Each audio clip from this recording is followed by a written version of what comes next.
Hallo ihr Lieben, ich möchte mich mal kurz vorstellen. Ich bin der Adrian, 31 aus Ludwigshafen.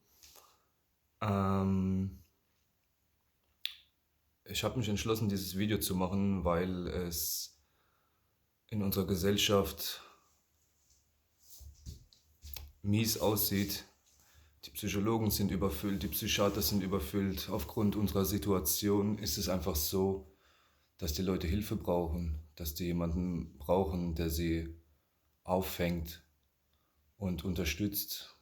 Ähm, Dadurch, dass jetzt alles irgendwie mehr oder weniger chaotisch ist und die Leute gar nicht mehr wissen, woran sie sich greifen sollen, woran sie sich festhalten sollen, ähm, ja, ist mir diese Idee gekommen, dieses Video zu machen. Ich möchte als allererstes mal ein großes Danke sagen an unsere heiligen Pflanzen, Mutter Ayahuasca, San Pedro, Pilze, unter anderem auch LSD und andere Substanzen und Heilkräuter, die mir auf meinem Weg geholfen haben zu heilen. Ich war vor ein paar Jahren noch in einem ganz normalen Job, ähm, habe auch Drogen genommen, also bin richtig tief abgerutscht, war in einer tiefen Depression und Burnout und wusste einfach nicht mehr weiter. Also ich habe richtig gelitten und habe mich auch immer wieder gefragt, woher kommt dieses Leid und wie kann ich das verändern? Und irgendwann habe ich dann eine Dokumentation gesehen über Ayahuasca und habe gleich gewusst, okay, das muss ich ausprobieren, das ist für mich. Und genauso war es auch, ja. Also durch diese Pflanze habe ich wirklich erkannt, wo meine Probleme sind, was ich falsch mache, welche Gedanken in meinem Kopf immer wieder unterbewusst rumschwirren, um mich zu manipulieren, um mich vom Weg abkommen zu lassen, der für mich bestimmt ist. Und ich konnte viele Traumata aufarbeiten, unter anderem ähm,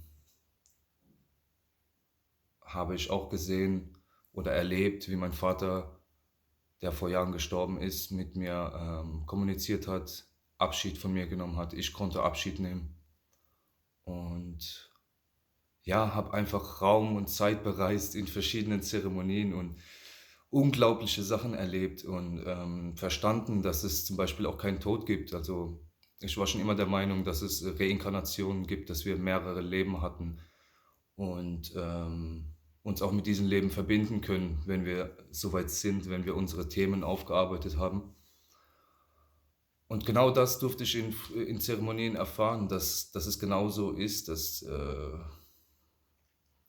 es sehr, sehr viele Leben gibt von uns und wir auch karmische Last oder andere Lasten aus früheren Leben mitbringen. Und ja, bin auch auf den Entschluss gekommen, also für mich steht es fest, dass jede Krankheit seelischen Ursprungs ist. Klar hängen da noch andere Faktoren zusammen, also je nachdem, was man isst, das hängt ja auch mit Selbstliebe zusammen und allem. Ähm, aber Ursprung jeder Krankheit, jeden seelischen oder körperlichen Leidens entsteht aus der Seele, aus dem Geist. Und wenn man die auflöst, findet man sich selbst, findet man zu Gott zurück. Die Erfahrung habe ich gemacht. Ich habe früher nie an Gott geglaubt und mittlerweile ist es gar nicht mehr wegzudenken. Ähm, Durch meine Erfahrung einfach, dass ich das Jenseits gesehen habe und andere Sachen, Astralreisen, Klarträume und einfach durch Raum und Zeit gereist bin, ähm, kann mir keiner sagen, dass das nicht so ist, dass da nichts Höheres ist. Und wir sind alle nur ein Spiegel von uns selbst, eine Reflexion. Und indem, dass wir alle eins sind, Gott, haben wir uns so erschaffen, dass wir uns einfach in uns selbst widerspiegeln können und uns selbst erfahren können durch uns selbst. Und diese Erfahrung durfte ich auch erleben auf verschiedenste Art und Weisen. Mm, Oder wie wir uns zum Beispiel die Schuld für irgendwas geben und uns verurteilen dafür, wie es gelaufen ist. Aber im Endeffekt musste es genau so laufen, um jetzt so zu sein, wie wir sind. oder in einem anderen Leben, in einem anderen Universum ist diese schlechte Tat, die ihr gemacht habt, einfach eine gute Tat. Und es schwingt sich durch Raum und Zeit, durch verschiedene Universen, durch Parallelwelten, durch alles durch. Und im Endeffekt kommt genau diese Schwingung wieder zu euch zurück und zeigt euch vielleicht wieder, wie ihr auf den rechten Weg kommen könnt. Und deswegen habe ich erkannt, es ist eigentlich sinnlos, sich für irgendwas zu verurteilen oder sich für irgendwas die Schuld zu geben, weil alles passiert ganz genau so, wie es passieren soll. Und ja, wir sollten einfach versuchen, das aus der seelischen Ebene, also von der Beobachterperspektive zu betrachten und uns nicht immer so involvieren zu lassen in verschiedene Themen. Ja, auf jeden Fall habe ich sehr, sehr, sehr gute Heilungserfahrungen mit, gerade mit Pilzen, mit LSD und Ayahuasca gemacht. Mit LSD sind zum Beispiel damals verschollene Erinnerungen aus meiner Kindheit wieder aufgetaucht und ich konnte sie bearbeiten. Verschollene Erinnerungen, zum Beispiel, wie ich meine Uroma im Jenseits gesehen habe, indem ich fast ertrunken wäre. Und diese Erinnerungen kamen dann zurück und hat sich bestätigt, dass es wirklich so war. Und das hat mir einfach noch mehr geholfen, meinen Glauben zu stärken, dass da einfach noch eine höhere Macht ist und wir hier einfach einen Plan haben, eine Mission auf der Erde, was wir erfüllen müssen. Weil jeder hat sich bestimmt schon gefragt, was der Sinn des Lebens ist. Warum seid ihr hier? Einfach nur um arbeiten zu können, 45 Jahre lang und zu sterben? Nein, das wünscht sich, glaube ich, keiner von uns. Und ich habe einfach erkannt, dass die meisten Menschen Angst haben, diesen Schritt zu gehen, mal in irgendeine Richtung und zu gucken, okay, was gefällt mir, was brauche ich denn, was macht mich glücklich. Und das ist auch mein Ziel, den Leuten eine Beratung zu geben, eine Lebensberatung vielleicht, weil mir ist aufgefallen, dass ich die Stärken von anderen erkennen kann und ihre Fähigkeiten und ihnen vielleicht durch meine Erkenntnisse, durch meine Lebenserfahrung zeigen kann. Guck mal, versuch doch mal in die Richtung zu gehen, vielleicht gefällt dir das. Ähm, habe auch sehr viele Techniken gelernt, mittlerweile Heilungstechniken und Umprogrammierungstechniken, Seelenrückführungen und möchte die auch den Leuten näher bringen. Mm, ja, wie gesagt, dadurch, dass ich jetzt viele Heilerfahrungen gemacht habe und als Kind, glaube ich, oder als Jugendlicher wollte ich mal rausfinden, was überhaupt ein Schamane macht. Und auf dem Weg dahin habe ich halt sehr viel von verschiedenen Heilern und Schamanen gelernt und gemerkt, dass ich selbst schon immer ein Schamane war. Und zum Beispiel Ayahuasca hat mir einfach nur geholfen, auf diesen Weg zu kommen, auf diese Erkenntnis, dass ich überhaupt verstehe, dass ich schon immer wusste, was ich werden wollte, schon in der Kindheit. Und nur durch irgendwelche Erziehungsmethoden oder gesellschaftliche Normen habe ich diesen Traum vergessen und habe den verdrängt, weil es nicht normal ist. Und das möchte ich helfen, euch wieder aufzurütteln, dass jeder einfach mehr Spaß am Leben hat, mehr Energie und Freude wieder und eine Aufgabe. Das ist was Wunderschönes, eine Aufgabe zu haben und dafür auch zu brennen. Ja.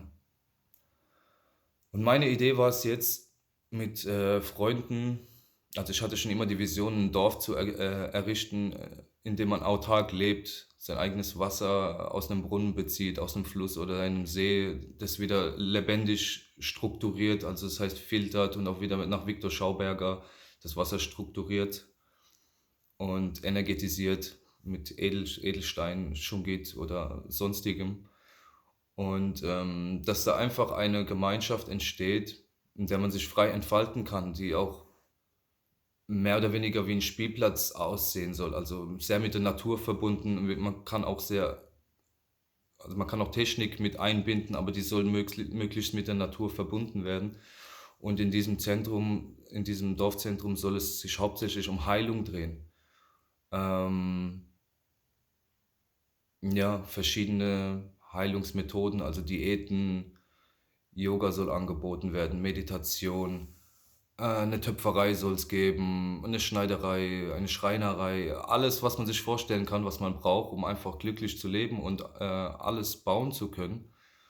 Und diesen Ort wollen wir errichten, um den Leuten einen Ort zu geben, an dem sie sich erholen können vom Alltag, vom Stress, um zu sich finden zu können, weil da sehr viele Lehrer sein werden aus allen Bereichen und es einfach wieder wie ein Spielplatz sein soll, mehr oder weniger. Also, dass man wieder sein inneres Kind entfalten kann und einfach mal leben kann und sich selbst erfahren kann in diesen Workshops, in diesen Zeremonien, sei es jetzt mit Psychedelika oder ohne.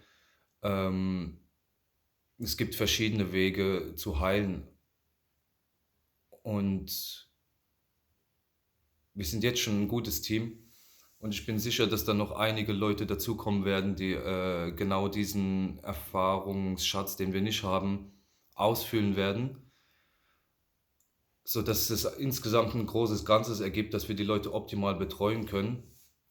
Und es soll auch eine Gemeinschaftskasse geben. Also wir versuchen es als Verein zu gründen, so dass die Leute, die dort leben, auch ihren eigenen Lohn verdienen, also selbstständig arbeiten und das verkaufen oder vermarkten, was sie halt erschaffen haben, sei es Schmuck oder sonstiges. Und die Heiler verdienen ihr Geld durch die Zeremonien oder durch die Heilungstechniken, was die da anbieten, Massagen etc. Und ja, wir sind gerade dabei, ein Konzept aufzubauen, das schon fast fertig ist. Und wir werden auch da eine Homepage eventuell erstellen, aber erstmal nur eine E-Mail-Adresse und freuen uns auf jeden, der sich aufgerufen fühlt, so einen Ort mitzuerschaffen und Herz und Blut dafür einsetzen möchte, dass das auch funktioniert und umsetzbar ist. Wir müssen halt nur schauen, ähm, was realistisch umsetzbar ist durch Gesetze in verschiedenen Ländern. Ähm, in Deutschland kann man ja vergessen im Moment, die Gesetze sind zu hart. Da muss sich auch was ändern und da rufe ich die Leute auch auf, sich dafür einzusetzen, dass da was geändert wird. Ich werde auch schauen, wie ich das anstelle. Aber meiner Meinung nach muss sich was ändern. Und ich möchte gerne den Anfang machen mit meinen Leuten, mh, um einfach auch zu zeigen, dass sowas möglich ist und dass sowas ganz leicht sein kann, weil ich habe dir wirklich die Erfahrung gemacht. Ich habe jetzt selbst schon mit Freunden immer wieder Heilzeremonien mit Pilzen und auch mit LSD unter anderem gemacht, auch Ayahuasca und habe es auch schon betreut in Spanien, also habe auch schon wirklich offiziell damit gearbeitet und es ist immer wieder interessant zu sehen, dass Leute dann im Endeffekt sagen, ich war 10 Jahre beim Therapeuten und 3 Zeremonien von Ayahuasca haben mich geheilt. Also haben mir wirklich mehr gezeigt, wie diese 10 Jahre beim Therapeuten. Und meiner Meinung nach muss es heute sehr, sehr schnell gehen mit der Heilung, weil es wirklich sehr viele Menschen gibt, die Hilfe brauchen.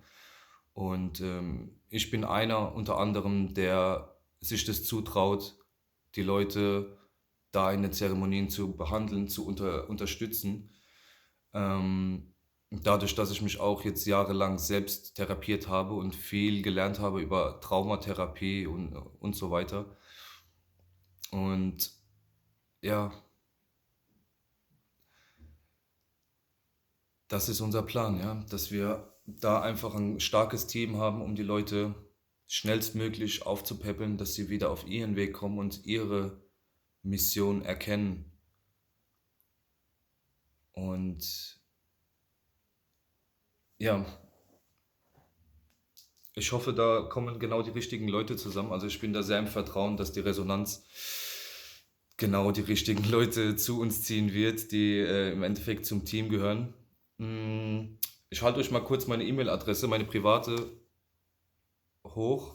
Die wird vorübergehend als Ansprechfunktion dienen. Allerdings sind wir gerade schon dabei, eine andere E-Mail-Adresse speziell für dieses Projekt zu erstellen. Und da dürft ihr euch gerne alle melden. Also jeder, der Interesse hat, irgendwie mitzuwirken, ob es Heiler sind, ob es Permakulturleute sind, ob es Schmieders, also Schmieder, Schmiede sind, ob es Schreiner sind, ob es Handwerker in jeglichen Art, Musiker, Künstler, ist egal. Meldet euch und wir versuchen unser Team bestmöglich zusammenzustellen. Und auch gerne Spenden sind angenommen, weil ich denke, dass es angebracht ist, anzunehmen.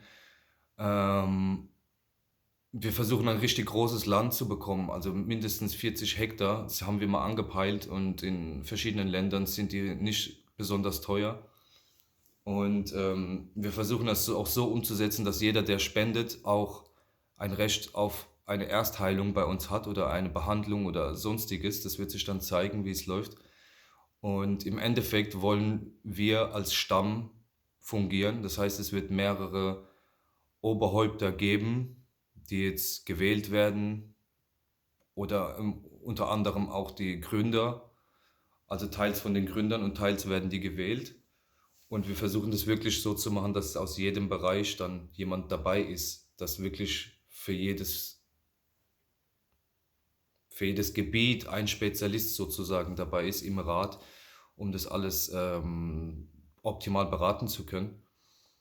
Und ja, im Endeffekt, wenn es viele Spender gibt, ist es so, dass diese 12 Leute dann den das Grundstück abkaufen können, sodass es auf den ganzen Stamm verteilt werden kann. So dass es, falls es Investoren gibt oder so, die nicht irgendwann sagen können, okay, so jetzt ist es so und so viel wert und jetzt verkaufen wir das. Das möchten wir umgehen, um wirklich auch frei und unabhängig zu sein und bestmöglich agieren zu können. Ja, und wenn wir dann in diesem Dorf leben, irgendwann ist auch der Plan, dass wir dann Kooperationen mit anderen Dörfern auch von Anfang an starten, sodass wir einen guten Austausch haben von Leuten, die gebraucht werden in anderen Dörfern oder wir holen uns von anderen Dörfern oder rufen die zu uns. Es wird sich zeigen. Auf jeden Fall möchten wir auch Kooperationen mit Peru und anderen Ländern machen, sodass unsere Heiler, unter anderem auch ich, in den Dschungel fahren zum Beispiel, um noch mehr Wissen zu lernen, sich anzueignen und dieses Wissen dann wieder zu verteilen in Europa. Also erstmal in unser Dorf und von da wird sich dann zeigen, ob dann Leute zu uns kommen oder ob wir zu denen gehen. Und so möchten wir ein Netzwerk errichten, was auch schon entsteht weltweit, das habe ich auch schon bemerkt, indem man sich genau die Leute zuschickt und Seminare macht, Workshops macht, so wie es gebraucht wird. Ja, und wie gesagt, ihr seid alle recht herzlich eingeladen, euch bei uns zu melden. Wir haben auch ein Team von mittlerweile 5, mindestens 6 Leuten, eventuell auch mehr, die euch da beraten können. Das wird sich jetzt langsam immer mehr formen. Und ja, ich freue mich auf eure Nachrichten. Hier nochmal kurz die E-Mail-Adresse. Ich weiß nicht, ob ich es dir schon gezeigt habe. adrian.adolf@gmx.de. So, in diesem Sinne wünsche ich euch noch einen schönen Abend, einen schönen Sonntag und wir hören uns bald hoffentlich.